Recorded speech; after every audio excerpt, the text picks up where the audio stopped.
What's up, Giants fans, Hub watchers, YouTube subscribers, Twitter and Instagram followers?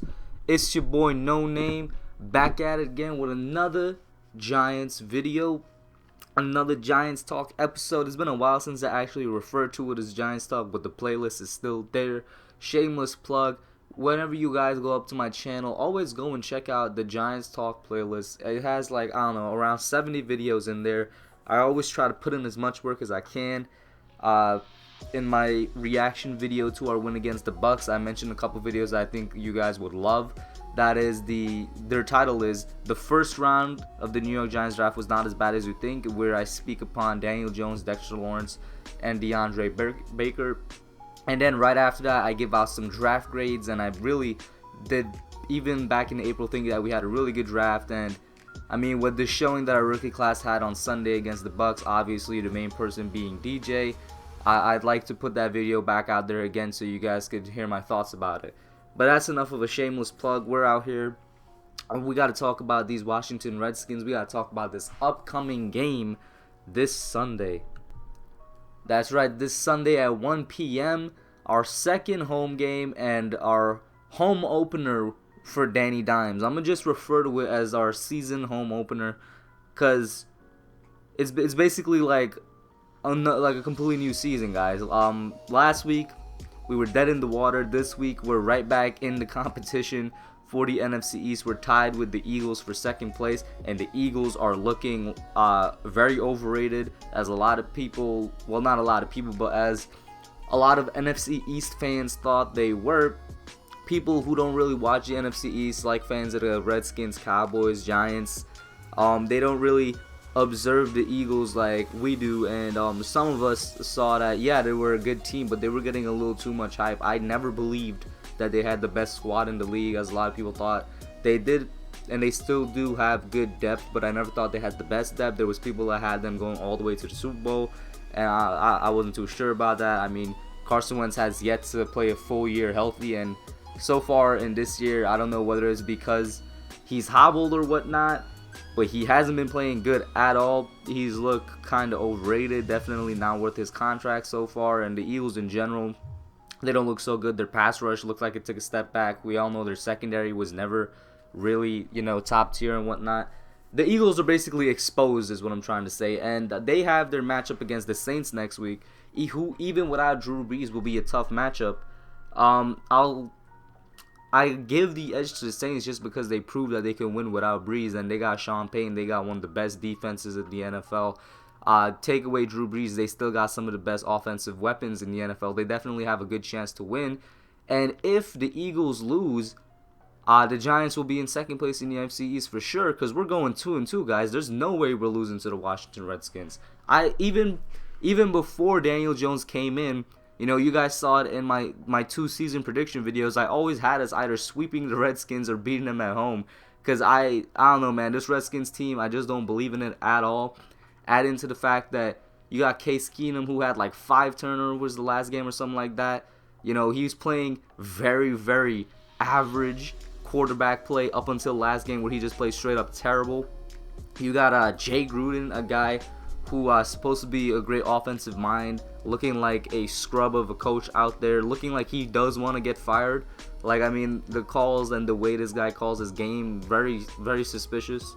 A defense that, the only thing the defense really has going for it is a completely overrated and the most overpaid secondary in the league, with Josh Norman and Landon Collins out there, and a very all-right average pass rush, who the only good player on that pass rush would be Ryan Kerrigan.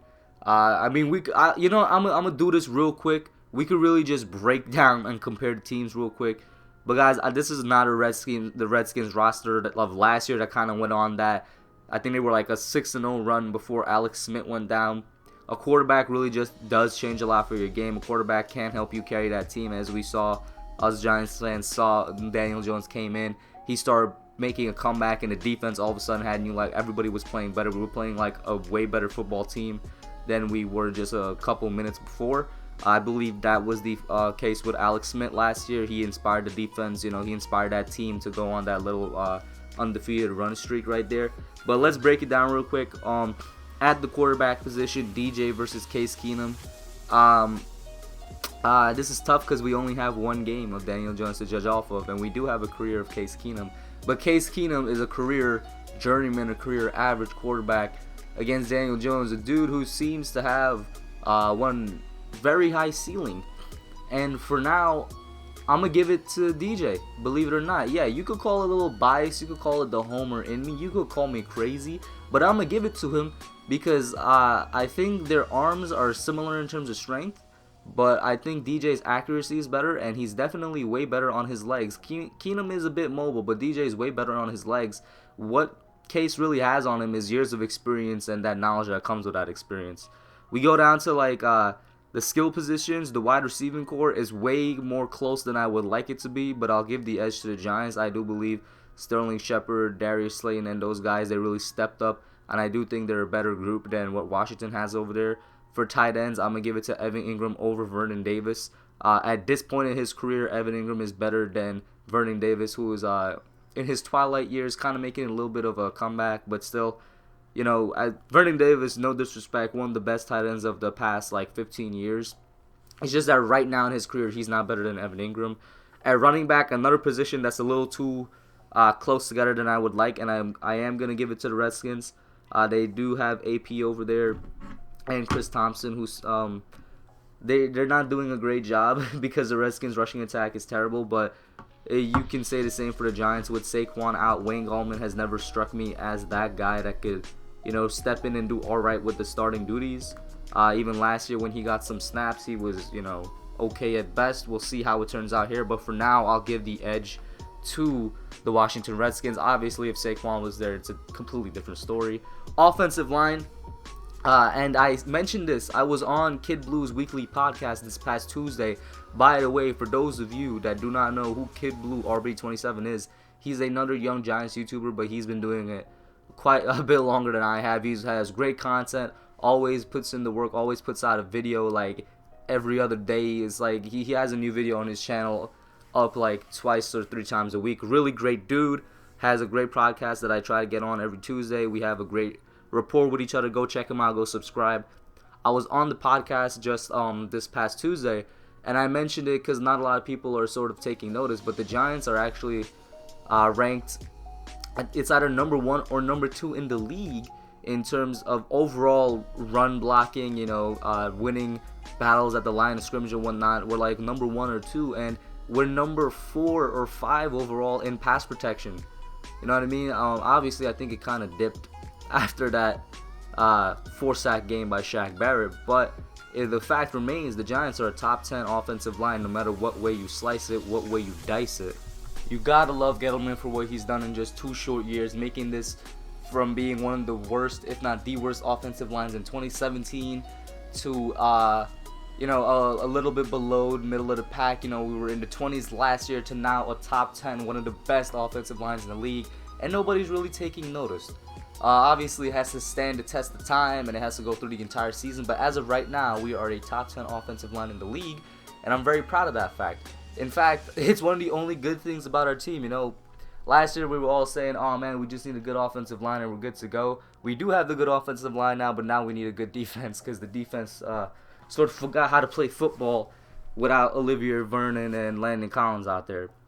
But I digress. But with the offensive line, no question, we have a better one than Washington. Washington is still going through their left tackle holdout and whatnot, and quite frankly, they have one of the, I don't want to say worst, but, it's definitely bottom of the pack, below average at best offensive lines out there. And because of that fact, our weak pass rush, which has shown some flashes these past 2 weeks, I think is going to have a good day torturing Eric Flowers out there this Sunday. I think we're going to have the Redskins offensive line is definitely going to make our pass rush look a lot better than what it actually is come this Sunday. Which brings me to my next point, comparing, defensive lines and pass rushing. Defensive line, the Giants, hands down, I think we have one of the best defensive lines in the league. And I'm talking about those 3 big guys up front, Dexter Lawrence, B.J. Hill, and Dalvin Tomlinson. I think we have one of the best in the league. I'll take that over Washington any day. Pass rush, I will give it to Washington. Ryan Kerrigan and his experience goes a long way. And while they've been, average at best so far in the year, they are better than what the Giants have right now. But as I mentioned, because of the difference in the team's offensive lines, our pass rush will have a more successful day. I'm predicting that right now. I'm seeing like 3-4 sacks again, just like we had 4 sacks, which should have been 5 this past week against the Bucks. I'm thinking like 4 sacks against Keenum, or if they put Haskins out there, it don't matter to me. I'm thinking 4 or 5 sacks, man, because of how vulnerable this Redskins offensive line is. We should take advantage. And I don't care if it comes from the defensive line or if it comes from linebackers or a cornerback blitz or whatnot, but we should get it. And if we don't, I'll be sorely disappointed. It means we're not doing something right. Moving on, linebackers.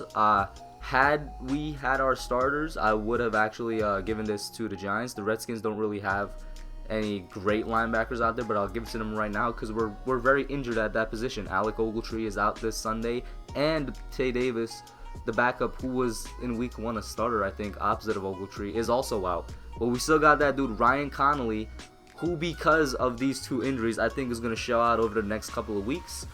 He's a dude that has a lot of potential, and I would love to see more from him, and we're going to get that chance. We got Ryan Connolly out there, and I think it's going to be Nate Stupar, who we signed off of waivers after we cut him. Although I wish we just sort of promoted Josiah Towefa from the practice squad. And finally, secondary. Our secondary is straight trash. There's no way to sugarcoat it. But let's go. Let's break it down into the 2 parts: the safeties and the DBs. Safeties, I'll give to us because, and this is not just me going against Landon Collins, but I think our free safety position, Antoine Bethea, is better than what they have, and also our safety depth. We got Michael Thomas behind them and Julian Love and whatnot is better than what they have out there. And cornerbacks is where I'll give it to the Redskins, even though they're not that good either. Janoris Jenkins sorely disappointed me and the entire Giants fan base over this past week, where he just sort of let Mike Evans, burn him all game. But this is really just about the sum of the whole thing, not just like the sum of the parts, in which I think as a whole the Redskins defensive backfield is better than what the Giants have at the cornerback position. That remains to be seen how it is at the end of the year, but right now it's definitely something I'll give the Redskins, even though it's completely overrated with Josh Norman. But as you can see there, that was a lot longer than I expected it to be, but we definitely have a better team than the Washington Redskins. Redskins fans, if any of you are listening to this, you're offended, man, well, it looks like I'm doing something right. You're not supposed to be, this is not supposed to be any type of sugar-coated video, but I don't see us losing this game no matter what. I think Daniel Jones is going to go out there. He's going to have another good game. Am I saying he's going to have another 300 yards passing, 2 touchdowns in the air, 2 on the ground type of game? No, I'm not. But I am saying he's going to have a good game that will probably have us in the lead when the full quarter comes around, and we should be winning at the end of the fourth without too much struggle. I think he's going to look good. I think he's probably going to get a lot more passing in this week than he did last week, which I'm not too fond of, but that's a situational thing because of Saquon is out, and we do have to learn how to play without him.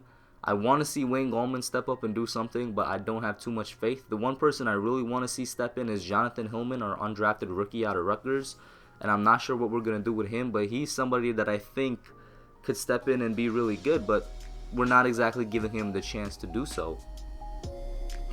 But yeah, I think we're definitely going to see a lot more of Daniel Jones than we did this past week, which I don't know if it's possible because it was the DJ show out there leading the comeback. He's going to be involved in the running game now since we don't have Saquon more, and he's going to be out there. I think he's going to tear up this Washington secondary.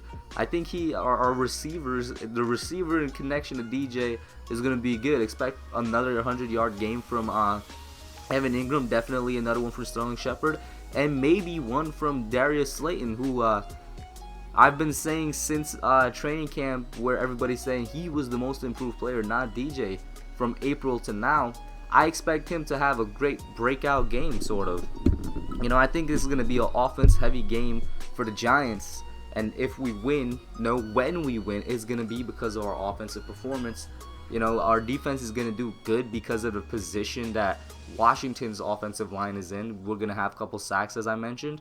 maybe an interception or two. I'm not sure, but I definitely see us winning this game, and I don't know. I just don't see a way to lose it unless something goes horribly wrong within the coaching staff and Shermer just reverts back to stale pat, as the entertainer calls him, or God forbid, some type of injury. But that's my preview for the Washington Redskins versus New York Giants game. Let me know what you all think. Giants fans, especially you guys looking for feedback from y'all. I know this is going to get hate from Redskins fans, but what can you do? This is just straight up, me being purely honest. I don't think the Redskins are a good team this year. And they really should take our approach and just put Dwayne Haskins in there to start, because it's a lost season. And for all you know, he could turn it into something that isn't a lost season. But that's what I got for y'all today. Let me know what y'all think. I'm out. Alright guys, thanks for watching. Put your comments down below. Make sure you smash that like button, subscribe, and turn on post notifications. Until next time, I'm out.